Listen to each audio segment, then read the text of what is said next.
საქართველოს ავიაბაზარზე ახალი ავიაკომპანია გამოჩნდა. ნორვეგიის ყველაზე დიდი და სკანდინავიის სიდიდით მეორე ავიაკომპანია ნორვეგიანმა პირველი რეისი შეასრულა.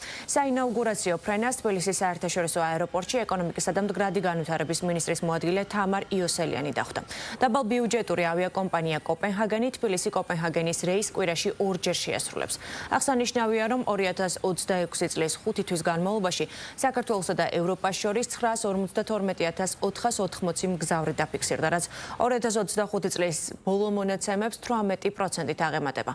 მიმდინარე წლის ზაფხულის სანავიგაციო სეზონის პიკურ პერიოდში კი საქართველოსა და ევროპას შორის ფრენები 46 საჰაერო ხაზზე კვირაში დაახლოებით 170-175 სიხშირით განხორციელდება.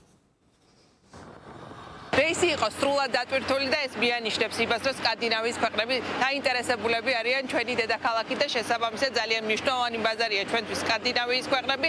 კოპენჰაგენი არის ჰაბი, საიდანაც დარწმუნებულები ვართ, რომ ჩვენს დედაქალაქში და ჩვენს ქვეყანაში მაღალმხარჯველუნარიანი ტურისტები შემოვლენ. ზოგადად მნიშვნელოვანია, რომ ახალი ავიაკომპანია შემოვიდა საქართველოს ბაზარზე. ჩვენ ძალიან ბევრს მუშაობთ იმისთვის, რომ დივერსიფიცირებული იყოს ბაზრები. ევროპული ავიაკომპანიების შემოსვლა საქართველოში ხას უსმებს საქართველოს მდგრად განვითარებას, როგორც ეკონომიკურად, ასე ტურისტულად. საქართველო ყოველთვის მუშაობს, რომ ახალი ბაზრების დივერსიფიცირება მოხდეს, მეტი მიმართულება დავამატოთ და მეტი პირდაპირ ფრენები გქონდეს საქართველოს დედაქალაქიდან მსოფლიოს ბევრ მიმართულებად. პირველი რეისით 185 მგზავრი ჩამოფრინდა და მინდა აქვე აღვნიშნო, რომ ეს არის 21 პირდაპირ მიმართულება თბილისის საერთაშორისო აეროპორტიდან ევროპაში.